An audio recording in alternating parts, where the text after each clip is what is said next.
Това е едно от най-зелените места около Велико Търново.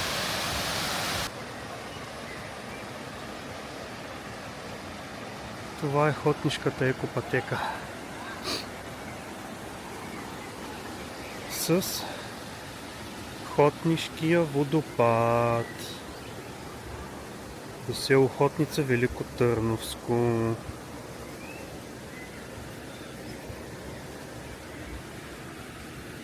Навсякъде има такива кофти стълбени. Сега ще видите буквално отвесни. Ето. Сериозен отвес. Аз малко почвам от по-към края, към началото. Т.е. слизам към паркинга, там където се тръгва.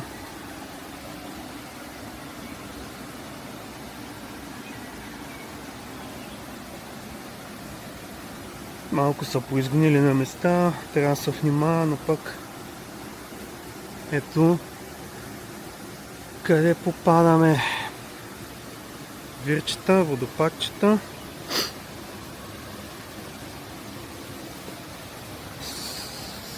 Синьо-зелена вода. Ето едно от водопадчетата.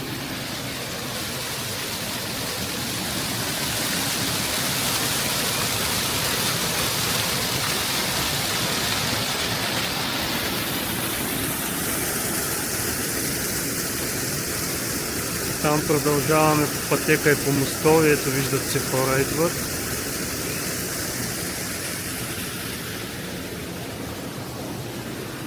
Просто трябва да се внимава, особено ако има повече хора. Иначе няма нищо страшно и евентуално ако някой има така повече страх от височина, на места има кофти участъци, но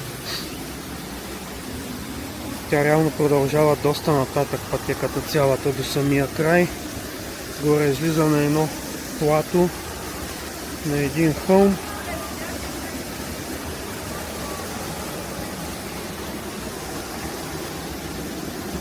Ново мостче, ново вирче. Птичките едва ли ги чувате.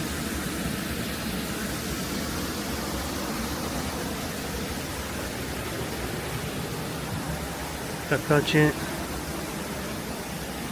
много готино място. Тук изчакваме да се снимат хората на мостчето. И минавам и аз.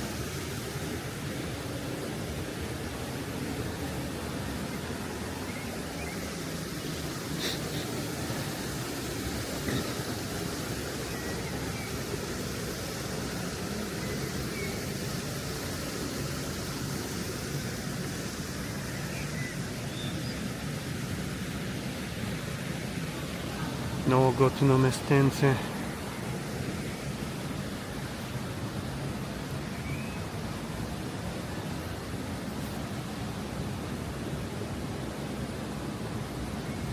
Няма още комари, няма някакви мухи, които да пречат да дразнят.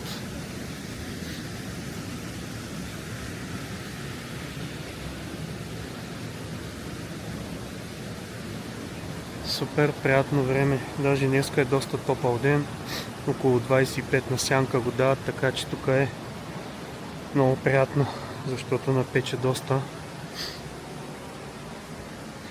Началото на май сме. И пак казвам, това е Хотнишката екопътека, Хотнишкия водопад. Не сме в джунглите на Гватемала.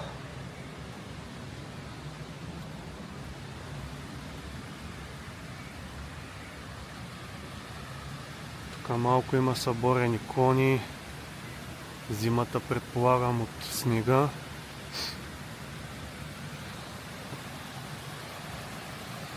Сега отиваме към основния най-голям водопад, който се събира долу в едно вирче точно до паркинга, който се тръгва.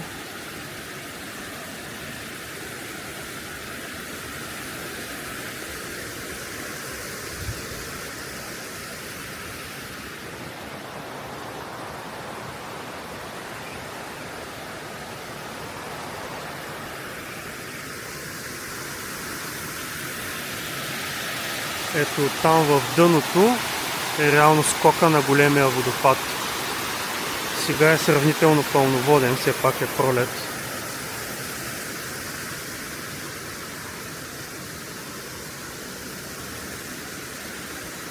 По принцип и лятото има вода, но не е толкова пълноводен. А и последните години са доста сушеви, така че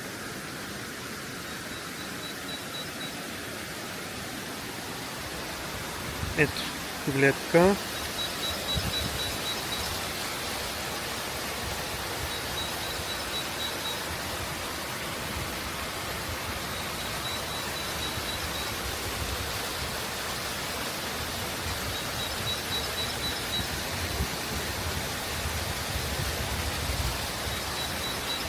Долу виждате вирчето, виждате хората и водопада. Той прави няколко каскади, всъщност не е изцяло вертикален скок.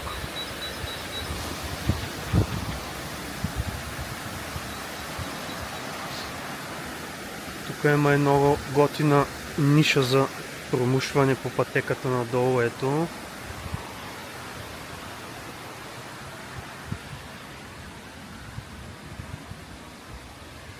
Тясничка е.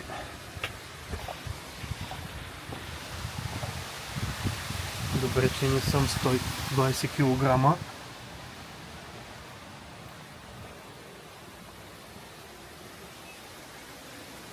И от тук също има готина гледка. Ето е водопада по-високо.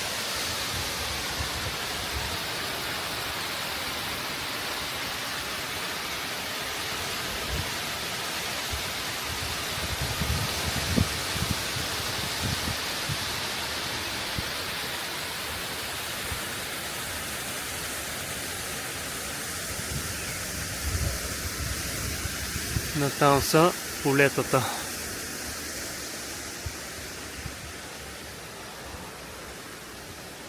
На места е още кално, защото преди 2 дена валя.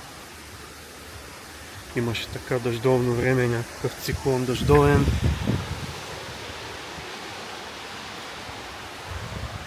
Ето как се вие пътеката надолу. Но, така да се каже, за нормалния човек нищо страшно.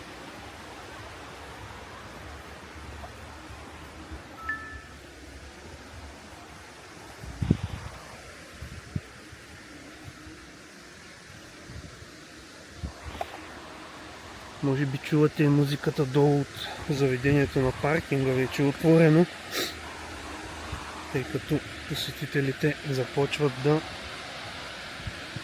прииждат този сезон.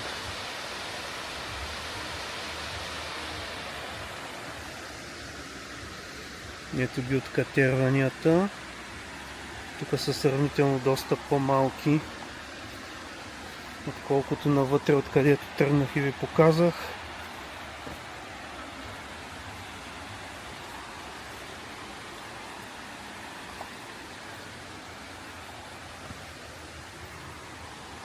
Ето тук има и табели.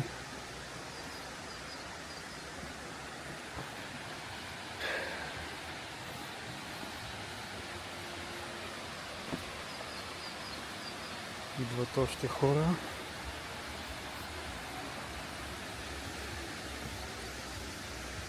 Ние сме на тук.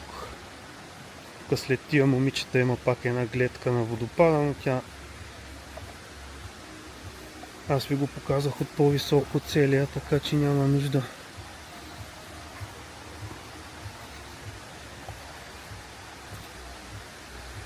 Тук хора релаксират, опънали са си хамачето, ако виждате майката с детето, много готино. Тук вече сме долу на нивото на вирчето.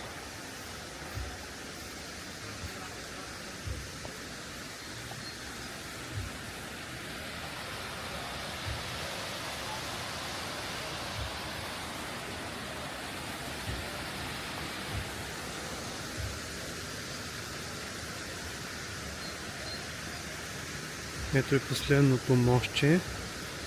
Тук реално отиваме към Вирчето и водопада отдолу. Основния водопад и водосбор.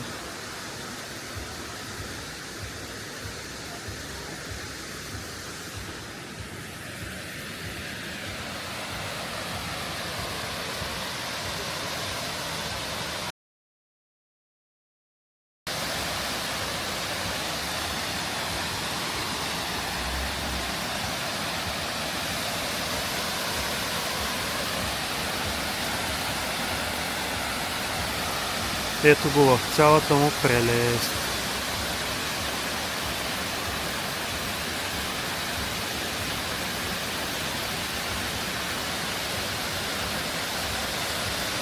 Препоръчвам да посетите това място, заслужава си.